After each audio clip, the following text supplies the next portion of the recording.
saya hormati kedua ibu guru SDN Balai Nomor 4 serta Bapak undangan dari SDN Jambi Nomor 2. Puji syukur kehadirat Allah Subhanahu wa Ta'ala sehingga pada hari ini kita dapat berkumpul dengan keadaan sehat walafiat. Sholawat serta salam tak lupa kita selalu aturkan kepada junjungan yang besar Muhammad SAW yang selalu kita nantikan syafaatnya hingga hari kiamat kelak. Bapak Ibu yang saya hormati, perkenalkanlah saya Diana yang mulia saya adalah CGP dari Jember Kabupaten 8. Pada hari ini saya akan melaksanakan tugas saya, yaitu memaparkan hasil aksi nyata tentang budaya positif yang saya pelajari di modul 1.4. Bapak Ibu, terima kasih atas kesempatannya sehingga bisa meluangkan waktunya untuk mendengarkan sedikit ilmu yang saya paparkan mengenai budaya positif. Pak, ini minta tolong ya.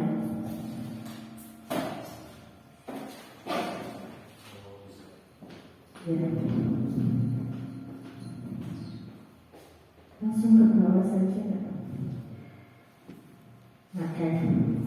Pertanyaan di hari ini mau dijawab. Setuju atau tidak setuju? Hukuman dapat mendisiplinkan anak. Bagaimana? Setuju. Tarian. Putri? Setuju tidak? Hukuman dapat mendisiplinkan anak. Kurang setuju. Putri tidak? Kurang setuju. Paham ya? Pak Dor? Setuju. Oke. Yang kedua, pemberian hukuman dengan hal positif seperti membaca atau membersihkan halaman sekolah dapat meningkatkan disiplin anak. Bagaimana, setuju tidak? Setuju. Memberikan penghargaan dapat meningkatkan motivasi belajar. Setuju? Setuju. Setuju semua berarti. Oke. Saya tidak akan membahas dan tidak akan menjawab ini.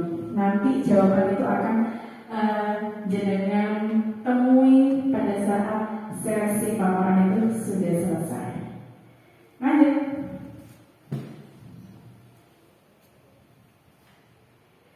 Nah, materi yang saya sampaikan yang pertama yaitu tentang disiplin positif dan nilai-nilai kebajikan universal. Yang kedua ada teori motivasi, hukuman, penghargaan, dan restitusi. Ketiga, keyakinan kelas. Keempat, kebutuhan dasar manusia. Kelima, posisi kontrol. Dan keenam, segitiga restitusi. Ini adalah materi yang akan saya paparkan dan saya dapatkan di modul 1.4.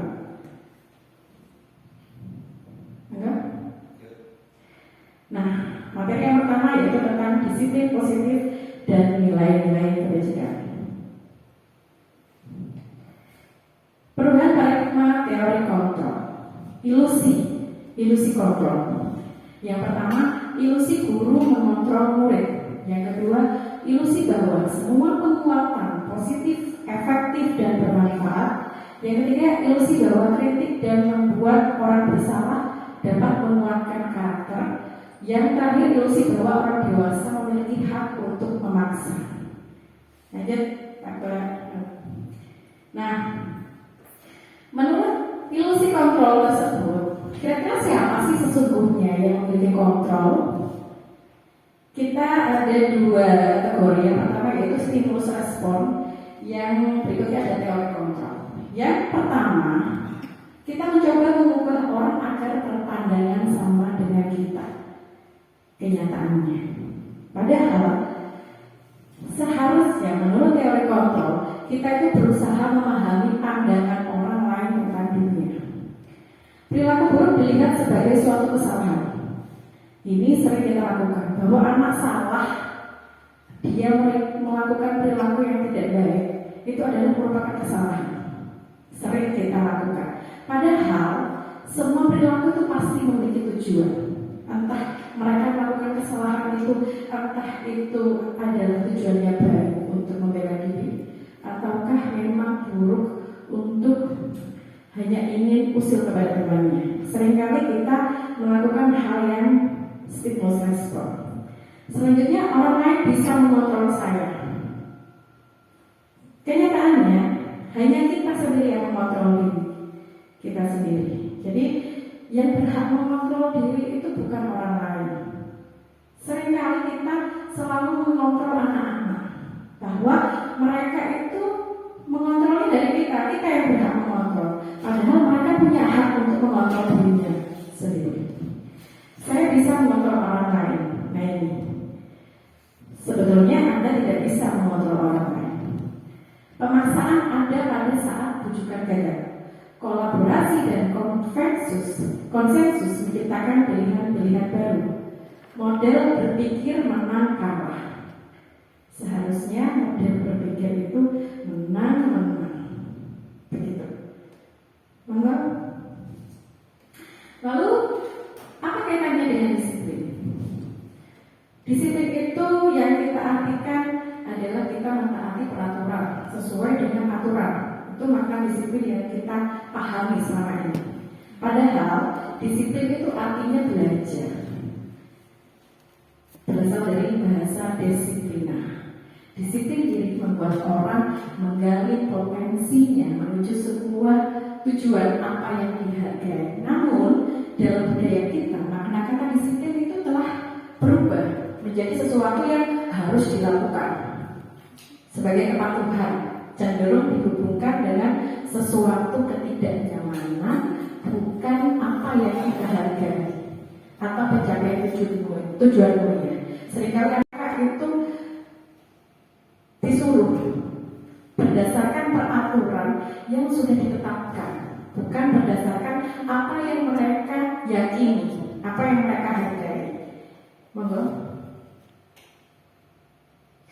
Nah, dari disiplin positif itu akan menghasilkan nilai-nilai positif bagi anak-anak.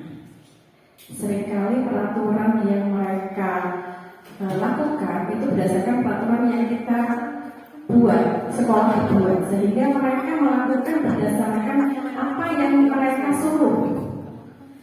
Sehingga nilai-nilai positif itu belum tercermin dalam diri mereka. Nah, nilai-nilai kebajikan apa sih? Nilai-nilai kebajikan itu nilai-nilai positif yang memiliki tujuan mulia.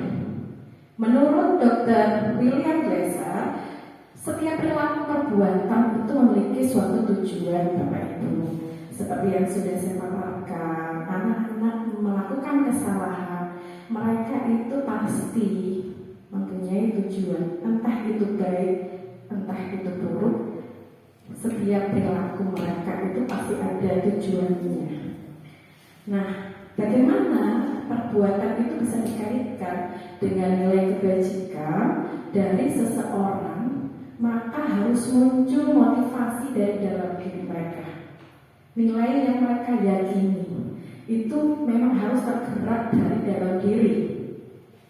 Nah, nilai-nilai kebajikan yang kita ingin capai di Indonesia sebagai anak Indonesia adalah profil pelajar Pancasila. Ada 6. Pertama, beriman bertakwa kepada Tuhan Yang Maha Esa dan berakhlak mulia. Yang kedua, anak yang mandiri. Yang ketiga, bernalar kritis. Yang keempat, berkebinekaan global, bergotong royong dan kreatif. Nah, bagaimana? Apakah sudah diterapkankah sifat-sifat positif yang ada di sekolah ataupun di kelas kita? Itu Bapak Ibu yang bisa menilai. Monggo. Lanjut langsung ke yang kedua, tentang teori motivasi, hukuman, penghargaan, dan restitusi. Ini berkaitan dengan pertanyaan tadi, bahwa hukuman itu bisa mendisiplinkan anak. Kita bisa menyimpulkan dari modul yang kedua ini. Monggo Pak Priya. Nah, ini Bapak Ibu. Jadi yang harus kita gali adalah motivasi yang ketiga, yaitu motivasi dari dalam diri siswa. Selama ini kita cenderung ke motivasi dari luar, sehingga mereka melakukan sesuatu hal tanpa mereka tidak tahu itu pentingkah buat kita. sih manfaatnya buat kita, itu mereka belum ngerti karena motivasi hanya dari luar, belum dari dalam diri mereka. Yang pertama yaitu untuk menghindari ketidaknyamanan atau hukuman. Seringkali mereka melaksanakan peraturan itu karena mereka takut dihukum. Itu tadi, saya takut dihukum, akhirnya tidak nyaman, malu dilihatin teman-temannya. Yang kedua karena ingin mendapatkan penghargaan. Seringkali kadang di kelas mereka itu berusaha pintar karena ingin mendapat hadiah dari bapak ibu. Padahal sebenarnya mereka sudah pintar, namun mereka ada iming-iming hadiah seolah-olah mereka itu bisa melakukan karena ingin mendapat hadiah. Padahal keyakinannya mereka itu mampu, mereka itu sudah melakukan sifat yang baik, sifat yang positif. Yang ketiga ini yang masih belum muncul, yaitu untuk menjadi orang yang mereka inginkan dan menghargai diri sendiri dengan nilai-nilai yang mereka percayai. Mereka belum muncul itu. Jadi selama ini masih dua motivasi dari luar, belum tercermin dari mereka. Kenapa sih saya harus datang tepat waktu? Kan iya, karena takut dihukum sama Pak Guru. Pasti jawaban anak-anak itu. Kenapa sih kamu selalu aktif di dalam kelas? Iya, karena nanti saya dikasih bintang sama guru. Pasti itu. Belum tercermin dari dalam diri mereka sendiri. Kenapa saya harus datang tepat waktu? Karena memang itu untuk masa depan dia, untuk membangun sifat positif yang nantinya akan bermanfaat bagi dia. Mereka belum menyadari itu. Maka ini fungsi merdeka menurut Pak Ki Hajar Dewantara. Merdeka itu artinya tidak hanya terlepas dari perintah, akan tetapi juga cakap buat pemerintah dirinya sendiri. Nah, bagaimana kita membangun motivasi yang ada dalam diri mereka itu agar mereka bisa memerintah dirinya, bukan melakukan karena diperintah. Bagaimana motivasi itu muncul karena mereka memang mau, dan itu penting buat dirinya, bukan karena mereka takut akan hukuman atau ingin mendapatkan hadiah. Enggak? Ini Bapak Ibu dihukum oleh penghargaan. Sering ya, saya sendiri pun pernah melakukan itu. Karena awalnya saya mengira anak-anak itu bisa termotivasi karena kalau sudah dapat hadiah, akhirnya berlomba. Padahal akhirnya penghargaan itu bisa menghukum dia. Kenapa? Seringkali kita berulang kali menjanjikan hadiah kepada anak-anak agar perilaku bertanggung jawab. Karena hadiah, mereka melakukan hal yang bertanggung jawab. Atau kepada seorang murid agar mempelajari sesuatu yang baru, atau kepada seorang karyawan agar melakukan pekerjaan yang berkualitas. Kita sedang berasumsi mereka tidak dapat melakukannya, atau mereka tidak akan memilih untuk melakukannya. Itu katanya Al-Fikon.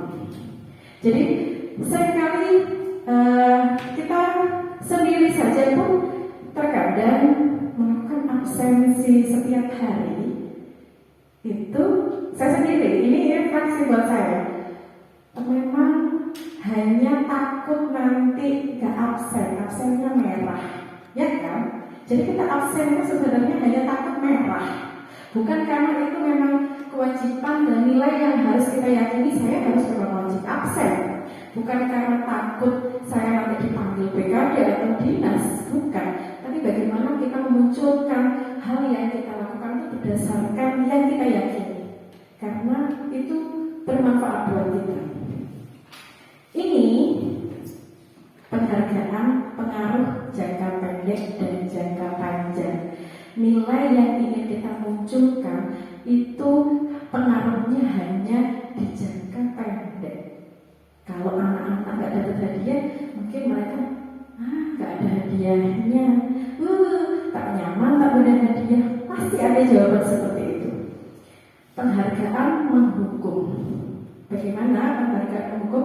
Karena mereka sebetulnya bisa melakukan hal yang baik, hal yang positif. Namun mereka sering didoktrin bahwa dia melakukan yang hal baik, pasti nanti akan mendapatkan suatu penghargaan, entah itu reward, entah itu bisa semacam nilai. Itu mereka masih meyakini dikasih hadiah itu, penghargaan itu adalah hukum. Yang ketiga, penghargaan mematikan kreativitas. Akhirnya anak-anak tidak bisa bebas untuk mengembangkan kreativitasnya karena kita menyudutkan dia. Kamu harus melakukan ini, nanti kamu dapat hadiah. Akhirnya mereka tidak berkembang. Yang terakhir, penghargaan merusak hubungan. Adanya persaingan yang tidak sehat di dalam kelas, di dalam proses pembelajaran. Akhirnya mereka saling menang-menangan, saling ingin berebut, ingin menjadi menang. Akhirnya ada kata menang dan kalah, bukan ingin menang bersama, tapi ada kata menang dan kalah karena ada persaingan tadi, sehingga merusak hubungan mereka di dalam kelas. Akhirnya kelas ini kita bangun menjadikan sifat-sifat yang positif, menggali sifat positif mereka, akhirnya kalah karena adanya penghargaan. Itu yang dimaksud dihukum oleh penghargaan. Bagaimana dari pertanyaan pemantik Bapak Ibu, kira-kira dari jawaban yang ketiga memang sudah setujukah dihukum? Penghukuman itu bisa mendisiplinkan anak. Bagaimana? Setujukah? Setuju semua. Iya Bapak. Itu haknya Bapak Ibu. Enggak. Nah, kalau memang tidak bisa dikasih penghargaan, lalu kita harus memberikan apa untuk membangkitkan program kebajikan? Bisa memberikan apresiasi atau pengakuan. Tapi perlu diingat, apresiasi itu diberikan secara khusus. Jangan, ya itu tadi, anak memiliki hak, memiliki privasi. Jadi terkadang anak itu mentalnya ada yang memang baik, ada yang mentalnya kurang baik. Beri pengakuan secara pribadi, beri pengakuan kepada semua siswa secara bergantian bahwa mereka itu tidak bodoh. Kamu bodoh, kamu nakal, kamu. Itu akan menurunkan mental mereka, sehingga seharusnya anak-anak itu bisa berkembang sesuai dengan bakat dan minatnya. Kalau kita sudah memberikan mental down, akhirnya mereka tidak bisa berkembang karena minder. Itu anak-anak. Anak-anak itu punya sifat yang unik, Bapak Ibu. Anak-anak itu bisa mengembangkan dirinya. Tidak harus anak-anak harus kita fokus pada hasil. Seringkali kita bisa menilai anak pintar itu karena dia dapat 100 terus. Padahal yang kita inginkan itu adalah anak-anak yang berkembang sesuai bakat dan minatnya. Minat anak ini kadang anak-anak minatnya di olahraga. Berarti kita fokusnya bukan di hasilnya, itu harus prosesnya. Ini yang sering kita abaikan. Kita tidak melihat proses, namun kita sering melihat hasil. Ini pencapaian saya menyampaikan materi itu berdasarkan hasil. Anak-anak dapat 100 semua, itu berarti kita berhasil. Belum, kadang kita mengabaikan fokus pada, kita mengabaikan ke proses. Padahal nilai positifnya itu bisa muncul dalam proses, bukan dari hasil. Contohnya, kita jadi fokusnya harus ke prosesnya. Monggo, yang sebelumnya Pak Belian.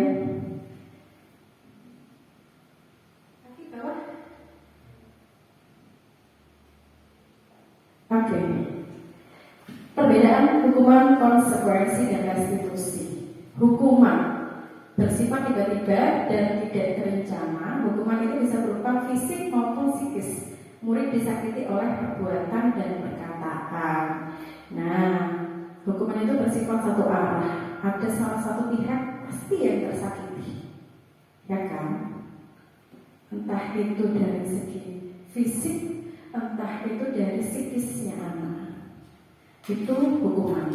Kalau konsekuensi itu sudah terencana atau sudah disepakati, sudah dibahas dan sudah disetujui. Jadi mereka melakukan pelanggaran, lalu mereka mendapatkan konsekuensi dari apa yang mereka sudah sepakati bersama. Oleh karena itu, terkadang Bapak Ibu kita perlu menggunakan membuat keyakinan kelas sebelum kita melakukan pembelajaran. Agar apa?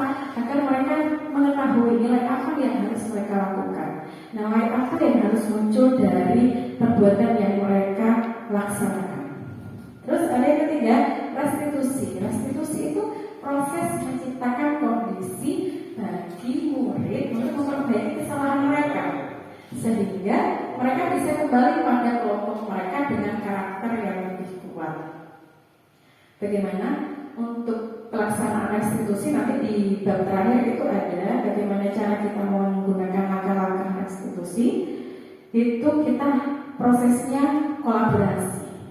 Jadi mengajarkan anak secara mandiri untuk menemukan solusi dari permasalahannya. Apakah harus dihukum? Kalau saya dihukum, gitu. Ya itu tergantung Bapak Ibu. Kalau memang ingin menggali potensi anak, memunculkan sifat-sifat positif, setidaknya hukuman ini kita taruh bawah dulu.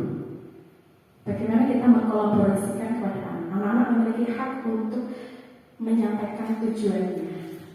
Perilaku baik dan buruk pasti ada tujuannya. Seperti itu. Monggo. Ini ya, monggo. Tadi kan saya sudah menyampaikan hukuman konsekuensi. Kira-kira yang pertama, mencatat 100 kali dalam buku kalimat saya tidak akan terlambat lagi, karena itu namanya datang terlambat. Termasuk hukumankah atau konsekuensi, Bapak Ibu? Gimana, Bu Rizky? Hukuman atau konsekuensi? Konsekuensi. Ya. Konsekuensi. Tagar? Hukuman. Lari mengelilingi lapangan sekolah karena terlambat ke sekolah. Hukuman. Murid diminta untuk push up 15 kali karena tidak memakai masker. Hukuman. Mengganti kertas teman yang telah dicoret-coret. Konsekuensi. Membersihkan tumpahan air di meja tulis karena tersenggol. Konsekuensi. Murid disuruh untuk tidak mengenakan sepatu seharian di sekolah karena tidak mengenakan sepatu hitam. Hukuman. Maka dilihat di bawah gimana hasilnya. Nah, mencatat 100 kali dalam buku kalimat saya tidak akan terlambat lagi. Kenapa hukuman? Karena anak-anak merasa mereka melakukan sesuatu hal yang itu merugikan dia.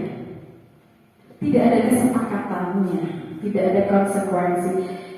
Kalau terlambat harus nyatat ya, itu tidak ada konsekuensi. Jadi termasuk hukuman karena merugikan anak. Salah satu pihak yang dirugikan. Kalau ini jelas hukuman. Yang ketiga hukuman, yang keempat konsekuensi karena dia telah melakukan coret-coret. Ini juga konsekuensi dan ini adalah hukuman. Betul sekali. Terima kasih Bapak Ibu sudah paham ya tentang perbedaan hukuman dan konsekuensi. Halo Mas Rian. Nah, ini yang tadi. Bawahnya aja juga Mas. Bawahnya aja sama. Nah ini. Jadi hukuman adalah menurut budaya positif modul 1.4 itu termasuk identitas yang gagal. Kita memberi hukuman anak itu karena sesuatu yang menyakitkan harus terjadi. Tidak nyaman untuk siswa untuk jangka panjang. Karena saya sendiri itu masih ingat dulu saya itu pernah ditampar sama bapak guru saya. Itu ngena ke saya. Jadi memang bermakna. Menyakitkan itu sangat memaknai. Sampai sekarang pun saya ingat. Jangka yang mereka rasakan itu panjang. Mungkin Bapak Ibu guru juga punya pengalaman pernah dihukum sama bapak gurunya. Ya, pahamnya pernah. Di kelas berapa? Tahun ya. Kelas 6 disuruh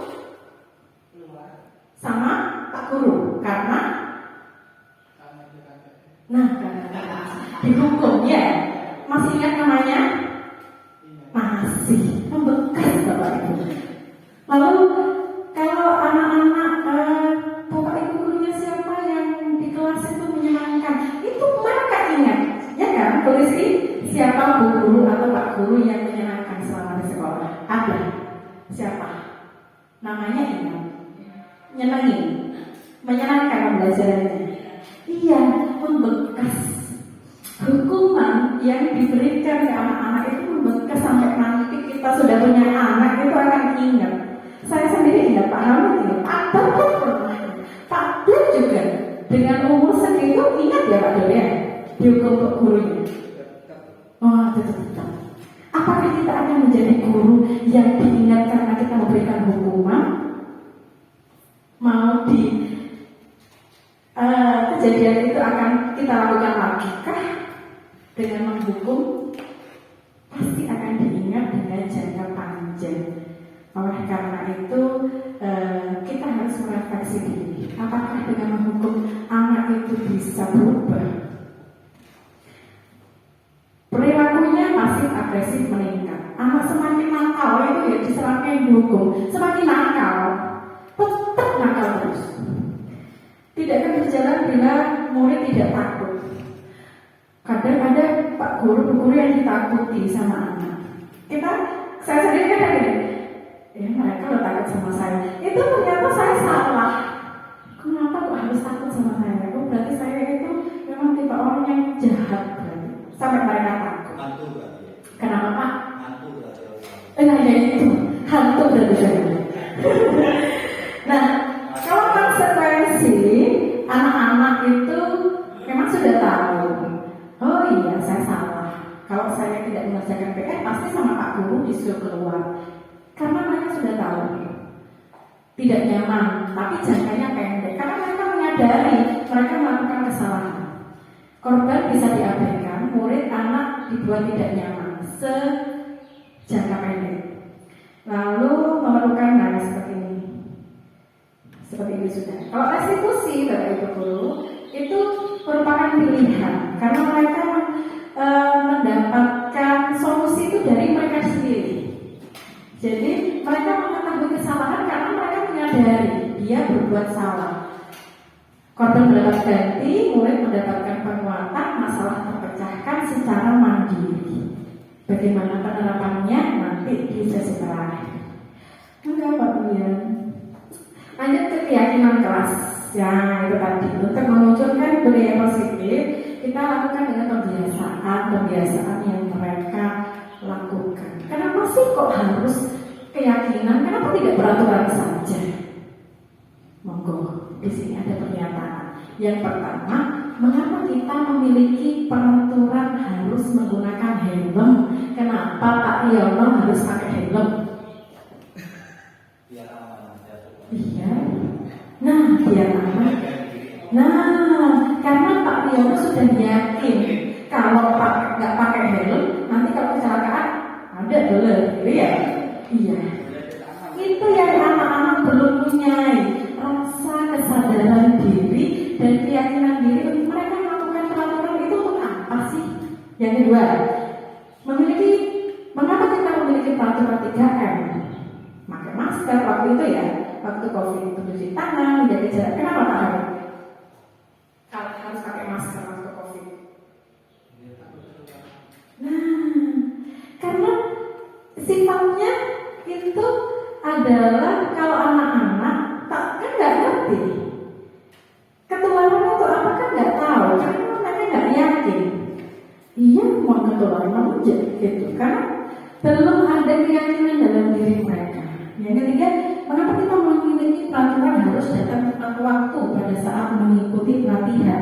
Karena nanti kita akan ketinggalan materinya. Anak-anak belum paham itu. Makanya kita harus ubah yang namanya peraturan. Karena mereka melakukan berdasarkan peraturan menjadi keyakinan kelas yang harus mereka yakini dan harus disepakati dari dalam diri mereka sendiri.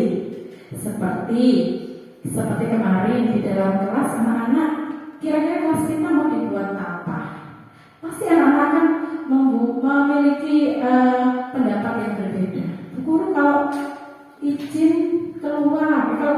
cuci dulu. Itu keyakinan yang mereka inginkan.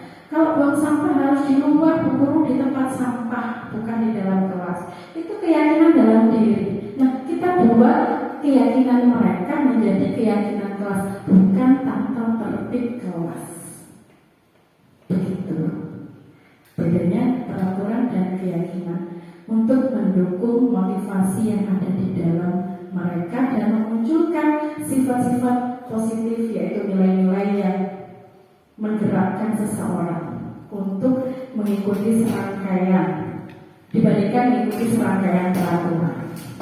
Gitu, keyakinan. Monggo, kalian.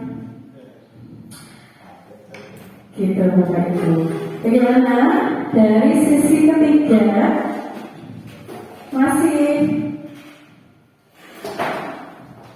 Masih ngantukkah? Lemeskah Bapak Ibu? Lanjut. Gini. Pada waktu sesi pertengahan, biasanya anak-anak ini bosan kan? Mata pelajaran terus pelajaran benar. Mesok, bosan, ngantuk, ya kan? Di saat pertengahan, kita sering-seringlah mengadakan ice breaking untuk memunculkan motivasi belajar mereka. Monggo, saya punya ice breaking dulu. Bapak Ibu tangan-tangannya, monggo tangan-tangannya digerakkan dulu. Pak, monggo Pak. Nah, suka memeras Bapak Ibu. Suka memeras. Bapak-bapak suka memeras. Ibu-ibu juga suka memeras halaman, gitu. Kita ice breaking dulu sebentar ya.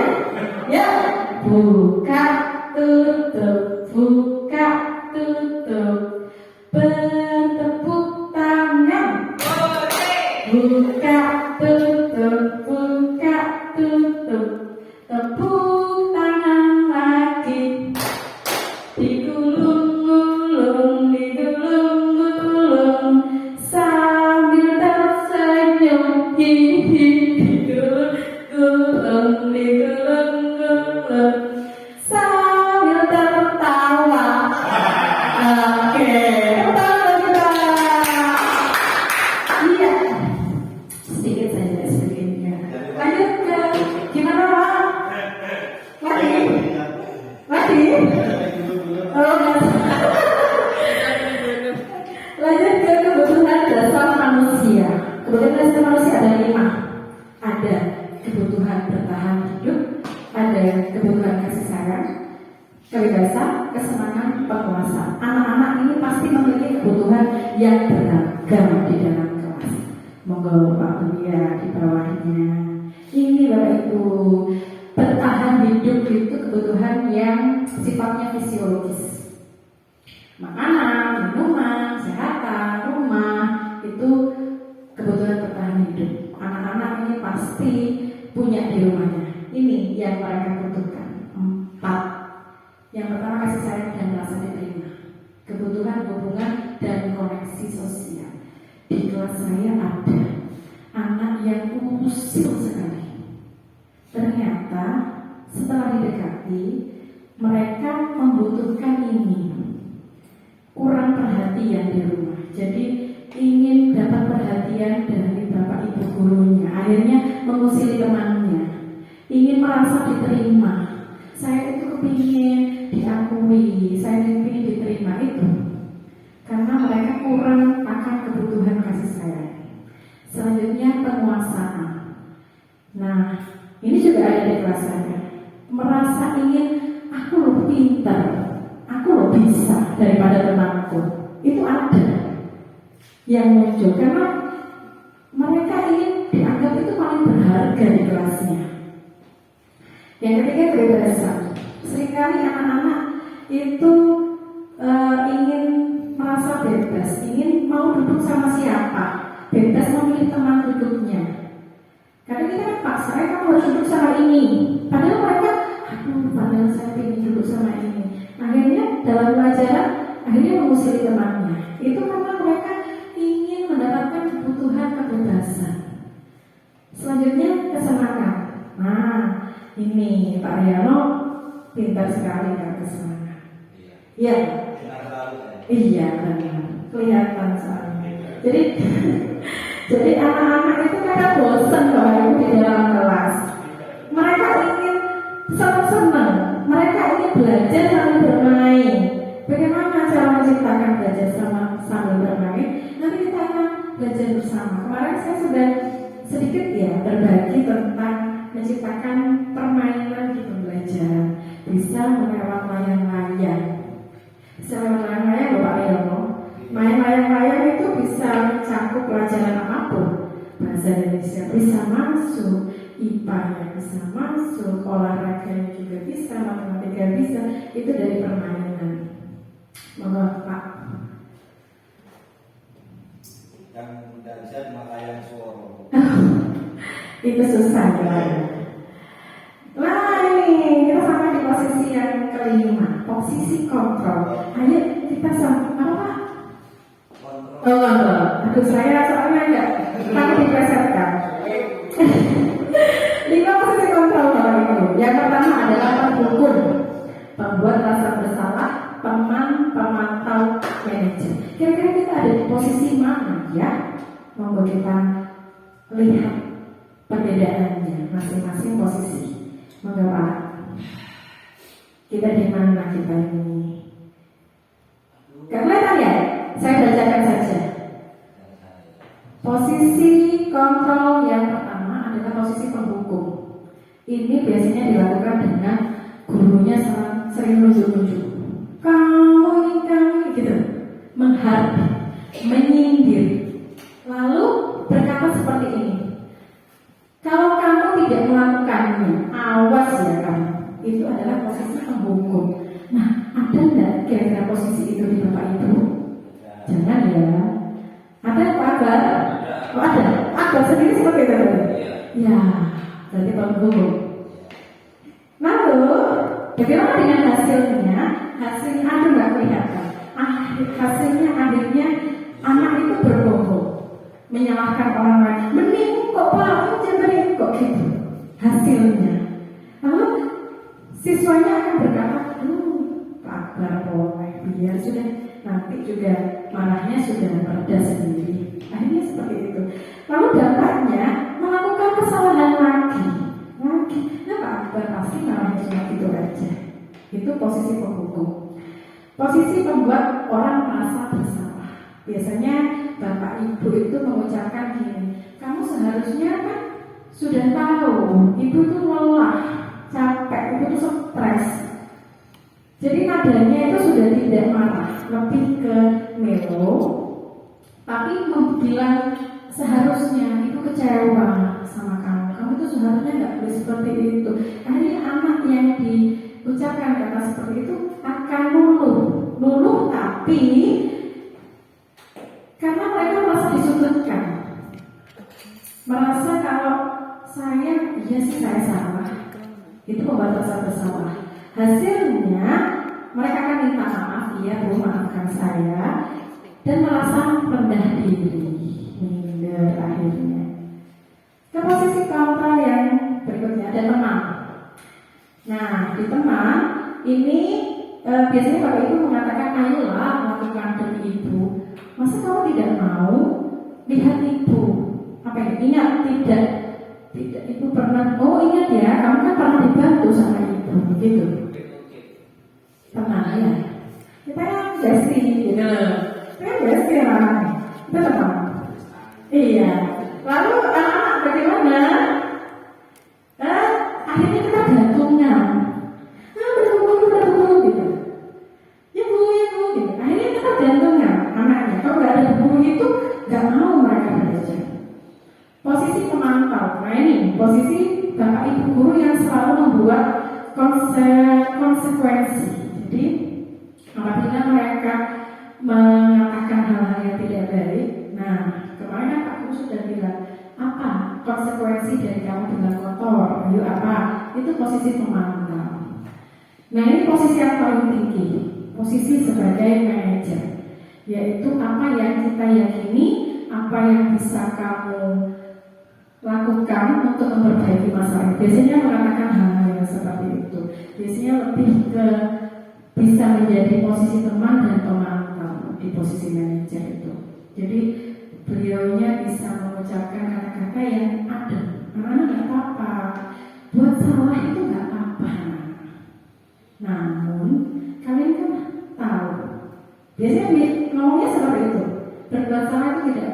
awalnya mereka bapak ibunya itu mengatakan hal-hal yang mengademkan hatinya dulu, baru menanyakan bagaimana lalu solusi permasalahannya. Seperti itu di posisi manajer. Gitu. Lanjut Pak. Nah ini lagi. Ayo, kira-kira yang mana ini? Saya kecewa sekali dengan kamu. Posisi mana Pak? Teman? Saya kecewa loh sama kamu. Teman? Teman? Berbeda? Membuat rasa bersalah. Kamu tidak pernah benar melakukannya. Gak pernah benar kamu. Gimana Pak? Menghukum. Ayolah, lakukan demi Bapak Ibu. Di teman. Apakah kamu mau mendapatkan stiker bintang hari ini? Pemantau. Kamu mau mendapatkan stiker bintang? Gimana? Tapi kamu harus dapat nilai 100 dulu loh ya. Di penghukum. Gimana? Di penghukum. Di manajer. Apakah sudah sesuai dengan keyakinan kelas? Di manajer. Kamu selalu yang paling terakhir. Gimana Pak hasilnya?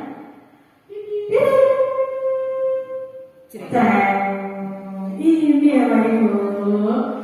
Kira-kira hal apa ya? Kita berarti kira-kira posisi di mana kita sekarang? Pahami posisi di mana? Kita refleksi diri sekarang. Pahami kira-kira di posisi mana di sini? Di mana Pahami? Manajer. Sudah di manajer. Luar biasa. Iya nggak apa-apa. Berarti kabar di mana? Kamu? Saya bisa di mana saja. Oh, fleksibel ya. Tergantung kebutuhan. Pak Dur, di mana Pak Dur? Di manajer. Di? Oh, tergantung situasi. Berarti bisa memposisikan diri ya. Pak Berlian. Fleksibel. Pak Yan. Teman ya. Best friend. Oh iya, best friend. Bersih. Sama memposisikan. Oh, tergantung situasi. Putri. Tergantung dengan sikon bagaimana. Sama. Beda. Sama tapi lebih ke teman kalau saya. Oh, teman. Sama kayak oke, sama bersih ya. Oke, Bapak Ibu, saya punya permasalahan sedikit di sini ya, Pak.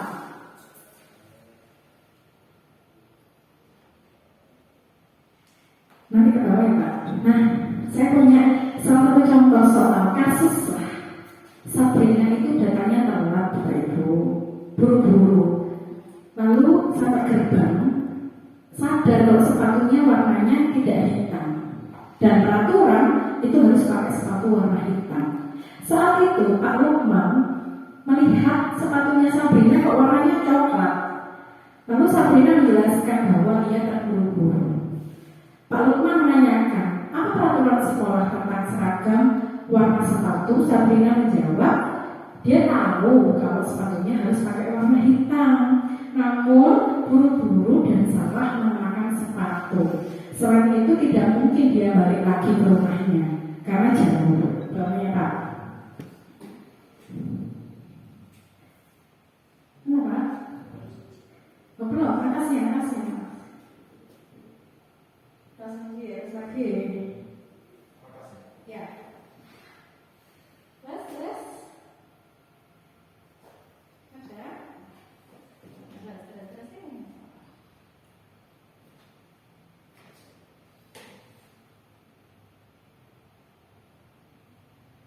Nah, kebanyakan. Oke. Lagi banyak Pak.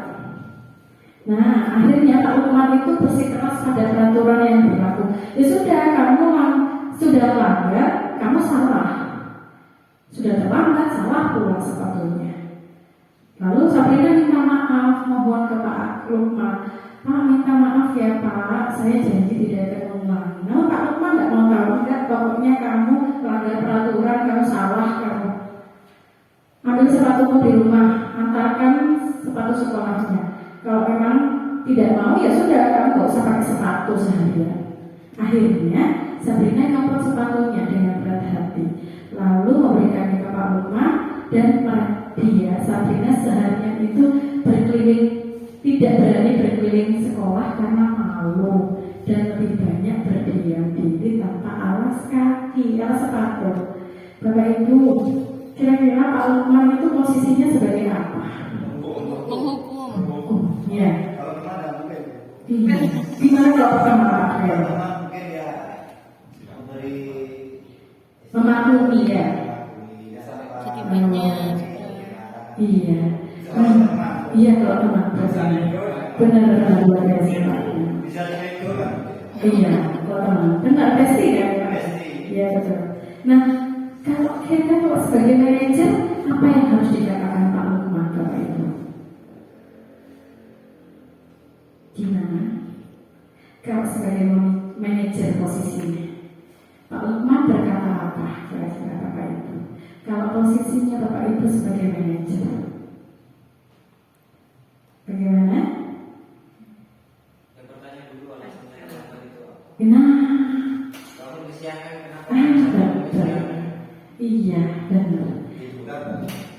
Ya alasannya semalam itu habis ngapain? Iya, benar. Menanyakan, iya, benar, masuk akal. Lalu ada tindak lanjutnya. Ada tindak lanjut. Nanti kita belajar tentang restitusi. Pak, balik lagi ke sebelumnya, Pak. Oke, di bawahnya Pak Brian. Nah, sekarang posisi, kalau sudah kita berada di top posisi manajer, kita pasti bisa melakukan permasalahan itu, bisa diselesaikan dengan menggunakan segitiga restitusi. Bagaimana langkah penerapannya? Yang pertama, benar katanya Pak Akbar, menstabilkan identitas. Setiap orang pasti pernah melakukan kesalahan. Warna sepatunya sampai berbeda, itu pasti semua orang pernah mengalami, dan bukan satu-satunya yang pernah melakukan. Jadi memaklumi, oh iya nggak apa-apa, sepatumu warnanya berbeda. Kenapa kok sepatunya sampai beda warnanya? Kenapa kamu terlambat sekolah? Akhirnya mereka bercerita, iya Bu, tadi malam saya bubuknya itu terlalu malam, saya nggak tidur, saya tidurnya terlalu lama. Akhirnya tidur malamnya juga terlalu malam. Akhirnya sampai lupa terlambat. Yang kedua, setelah kita mengetahui kesalahan dan mereka menyadari kesalahannya, kita memvalidasi kebutuhannya. Oke, kamu pasti punya alasan kenapa kamu melakukan kesalahan itu. Iya Bu, saya mainan HP terus itu Bu, gitu. Saya nonton drakor terlalu malam Bu, saya terlalu main game ML bermalam. Itu kita menanyakan itu. Yang terakhir, mereka ditanya, kamu ingin menjadi orang seperti apa? Tapi kalau posisi Sabrina, di posisi menanyakan keyakinan, setelah Sabrina mengutarakan, kita tanya lagi, lalu Sabrina, kira-kira terlambat itu apakah sesuai dengan keyakinan kelas kita? Pasti dia tidak. Lalu bagaimana seharusnya sikap kamu supaya tidak terlambat? Pasti Sabrina punya cara-cara bagaimana. Ya Bu, seharusnya saya tidurnya itu jam 9. Saya harus gini. Oke, kamu sudah paham kan? Nah, apakah besok akan melakukan hal terlambat lagi? Pasti dia akan menyadari dengan posisi, oh enggak Bu, saya nanti akan tidur jam 9 tepat waktu. Seperti itu Bapak Ibu. Kita memposisikan sebagai manajer agar apa? Agar mereka muncul, nilai keyakinan itu muncul dari dalam dirinya sendiri, bukan karena peraturan yang kita buat, peraturan yang harus sekolah itu kamu harus taati.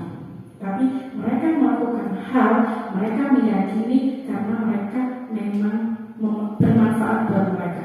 Memang mereka butuh sesuatu yang mereka, hal-hal yang mengandung sifat-sifat positif itu tadi. Selanjutnya Pak. ini. Nah, langkah-langkahnya kalau kita di posisi manajer itu awalnya tadi menstabilkan identitas, membuat anak yang merasa dia salah akhirnya menjadi positif. Oh iya, saya salah gitu. Jadi bukan karena dia salah didukung, akhirnya dia merasa tersakiti dirinya, dia malu karena hukuman tadi. Yang kedua, membantu siswa mengenali kebutuhan dasar yang ingin dipenuhinya ketika melakukan kesalahan. Yang ketiga, yaitu menghubungkan dengan keyakinan yang sudah kita buat bersama mereka itu dengan norma sosial dan nilai-nilai yang mendasari manusia berinteraksi dengan orang lain. Nah, dari posisi kontrol yang sudah saya sampaikan Bapak Ibu, kira-kira apakah kita masih menjadi posisi penghukum buat anak-anak, ataukah memang sebagai orang yang membuat rasa bersalah sehingga anak itu disudutkan, kamu salah, kamu tuh salah itu karena kondisional. Itu tergantung diri kita sendiri. Mana kalian? Nah, dari disiplin positif tadi kita hubungkan materi-materinya. Tadi di 5 kebutuhan dasar. Gak kelihatan ya? Iya, gak kelihatan. Maaf itu 5 posisi kontrol yang tadi untuk menghindari hukuman. Ini jadi posisi kontrol sebagai penghukum dan membuat rasa bersalah itu akhirnya memunculkan motivasi eksternal ya untuk menghindari hukuman dan untuk mendapatkan imbalan ini di posisi teman dan pemantau. Sedangkan di manajer itu untuk menghargai dirinya sendiri. Itu masuk di motivasi intrinsik. Nilai akhirnya dari menghargai diri sendiri itu tadi akhirnya muncul nilai-nilai kebajikan universal dan menjadi keyakinan kelas. Melewat apa? Melewat segitiga restitusi, yaitu memposisikan dirinya sebagai manajer. Baik, itu adalah ke-6 materi yang sudah saya sampaikan. Semoga bermanfaat bagi Bapak Ibu. Monggo kita saling merefleksi bersama di bab terakhir. Monggo Pak Lian bawah. Oke, saya ingin kita sama-sama merefleksi. Yang pertama, hal baru apa yang mengubah paradigma saya yang saya dapatkan dari materi ini? Monggo Bapak Ibu secara bergantian dari Firda dulu.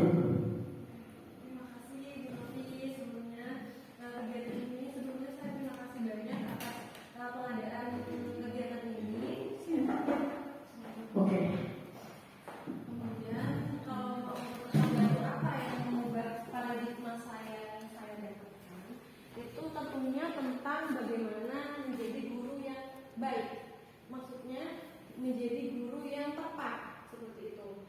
Salah satu contoh bagaimana cara kita menempatkan diri sebagai guru yang semestinya seperti itu. Tentunya banyak manfaat yang bisa nantinya saya pelajari untuk berubah atau mengubah kegiatan saya yang sebelumnya saya lakukan. Yang menurut kegiatan yang harusnya dilakukan itu tidak benar menjadi benar seperti itu. Dan yang saya dapatkan tentunya manfaat yang sangat banyak, ilmu yang sangat bermanfaat. Ya, oke, Putri, Eko, masih di poin 1 ya Putri. Di sini selama kegiatan yang mengubah paradigma saya yaitu tentang memposisikan kita sebagai guru di mana tadi yang paling kuat itu adalah sebagai penghukum, di mana sepertinya memang dari zaman dulu selama kita sekolah sampai sekarang kayaknya memang yang namanya hukuman buat anak-anak itu kayaknya masih kental ya kalau di sekolah. Iya. Mungkin dari situ kita belajar untuk kita menghilangkan yang namanya guru si penghukum itu tadi, di mana kita untuk memunculkan motivasi bagi siswa kalau guru itu sebenarnya bukan orang jahat, bukan penghukum. Oke, terima kasih Putri. Oke, lanjut ke poin kedua. Perasaan apa yang muncul selama mengikuti sesi ini, khususnya mengenai makna disiplin